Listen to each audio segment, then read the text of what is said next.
it's Sexy. Today I want to make a quick video because people have been asking me now how to date an athlete because your athletes are so busy all the time, and I really never had a answer until now.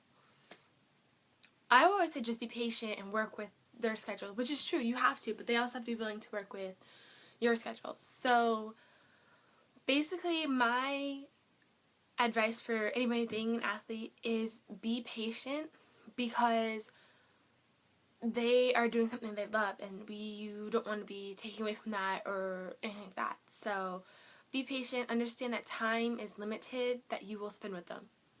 Coming from a basketball player for, what is it now, from 6th grade to 12th grade, so 6 years? No, 7 years, because it ended 5th grade, yeah, so 7 years. Sleep, school, eat, practice. That's what it was. But I mean, of course in house league it was only 2 practices a week and it was maybe an hour and a half practice.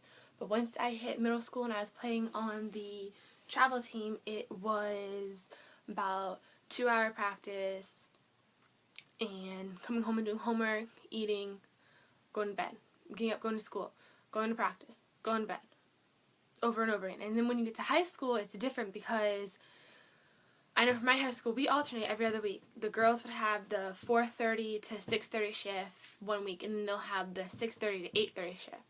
So pretty much, if you played sports and our practice was from 4:30 to 6:30 at night, we basically lived at school because we would get there at 8:15 and shoot for about 40 minutes, and then go to class.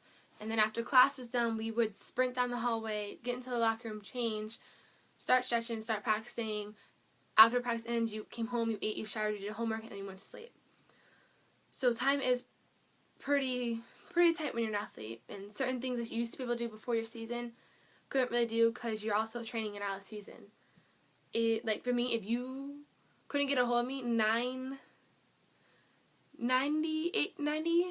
85-90% of the time, I was probably in the gym working out for basketball or at a basketball game or doing something related to basketball, whether it was watching film, practicing, helping coaching the younger teams.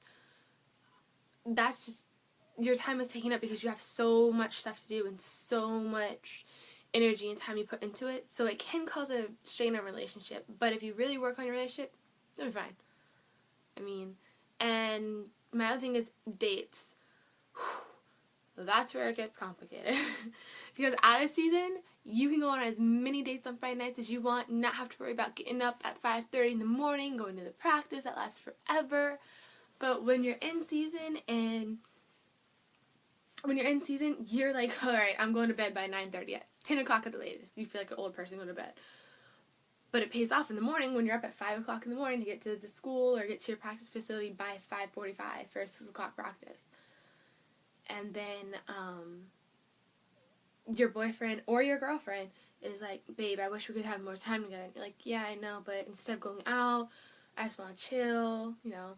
So my advice to you fellas, if you're dating an athlete who has early morning practices on a Saturday, instead of going out and hanging out at people's houses until like 3 or 4 in the morning or late nights or whatever, invite them over to your house and be like, hey, I think it would be cool as if we just kicked it inside and chilled on the couch, played video games, watch movies, order Chinese, pizza, whatever you're into. And just take that time to actually sit there and bond over, just put on her favorite movie, bond over a chick flick for her, and then if she's the right kind of girl and down, she'll play the video games and you all bond that way and you get to know each other differently than being out with friends and partying all the time. And then we eat a lot. We eat a lot in season because we burn so many calories and go through carbs like no other. So we're going to be eating a lot. So just be aware. And, yeah, like, I mean, during season, you could find me always with, like, a bag of chips in my hand, something in my hand. I'm always eating, always drinking, like, gotta stay hydrated and everything. So we always eat and drink a lot, but, yeah. And another thing is, don't get frustrated with the time taken away, count the times you have better. Count the time you have with them more, and be more excited to hang out with them little in those 10-20 minute spurts before practice, or the 45 minutes to an hour after practice. And then my last thing is, be his or her biggest fan in the stands.